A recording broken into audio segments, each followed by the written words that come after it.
में इस वर्ष अपनी उपस्थिति जोर शोर के साथ दर्ज कराएंगे, ये संकल्प भी आज हम मराठी में शुरू हो चुके हैं, अभी अनाउंसमेंट बाकी है लेकिन काम चालू हो चुका है।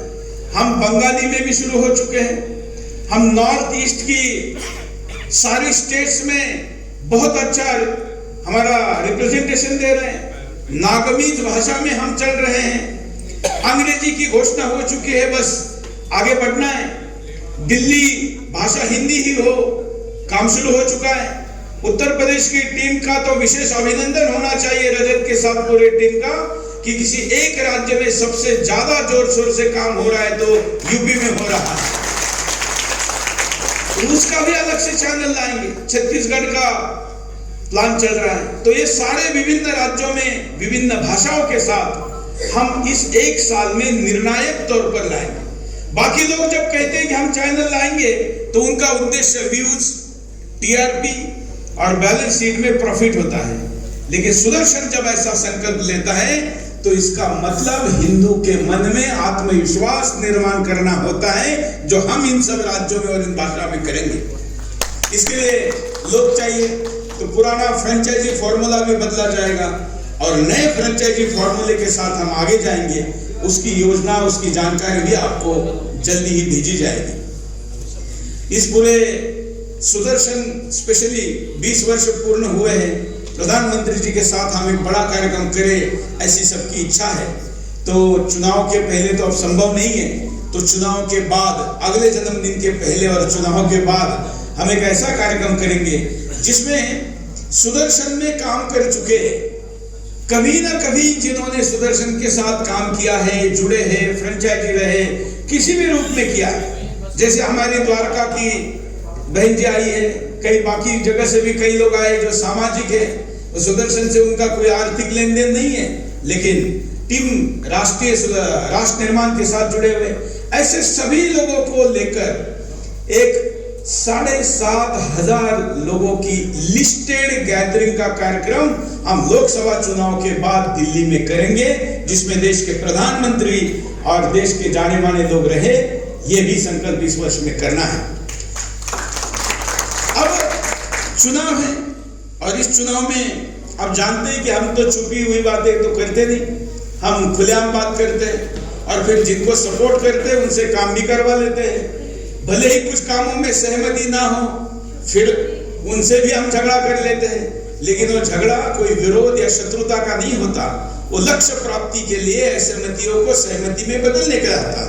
और इसलिए 2024 में प्रधानमंत्री नरेंद्र मोदी जी पुनः प्रधानमंत्री बने, ये भी हमारा लक्ष्य रहेगा। इसमें हमें कोई संकोच नहीं है। इसलिए इस वर्ष वो काम भी करना है। उसके बाद पूरे देश में छत्रपति शिवाजी महाराज जी के राज्याभिषेक का ये 350वां वर्ष है, वर्ष चल रहा है। लेकिन इस वर्ष राम मंदिर, ये चुनाव, इन सारे गतिविधियों के कारण हम इस 350वें वर्ष को नहीं मना पाए। इसलिए 350 वर्ष पूर्ण होके जो 351वां वर्ष होगा, उस वर्ष को हम पूरे हिंदुस्तान में नहीं, संपूर्ण दुनिया में मनाएंगे। इसका संकल्प भी मैं आज के इस जन्मदिन पर लेता हूं। और आप में से जो जिस देश में जाकर 2, 4, 6 महीने समय लेकर काम करना चाहता है, वो अभी से अपना पासपोर्ट बनाने की प्रक्रिया का प्रारंभ करे। उसका पासपोर्ट बनने से लेके उस देश में जाकर वहां रहने से लेके सारी व्यवस्था संस्था करेगी।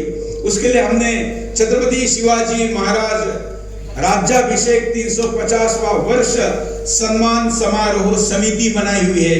उस समिति के द्वारा ये पूरा अंतरराष्ट्रीय स्तर पर कार्यक्रम होगा। उद्देश्य रहेगा कि हर व्यक्ति के अंदर शिवाजी महाराज स्थापित किए जा सके। कल के कार्यक्रम में मैंने कहा था, जो बच्चे अपने बचपन में ही आतताई अफजल खान का पेट कैसे फाड़ा जाता है ये देखेंगे, वो अपने जीवन में कभी भयभीत और पराजित हो ही नहीं सकते। वो हमको दुनिया को, हिंदुस्तान को बताना है। और इसलिए वो वर्ष भी हम मनाएंगे और ये सारा कार्यक्रम करेंगे। आप आज यहाँ पर आए और आज का दिन तो जो अपने साथ संगठन के जुड़े हुए लोग होते हैं, उन्हीं के लिए मैं रखता हूं। आप सभी का आज यहाँ पर आकर शुभकामना देने के लिए बहुत बहुत धन्यवाद। जय श्री राम। जय श्री राम।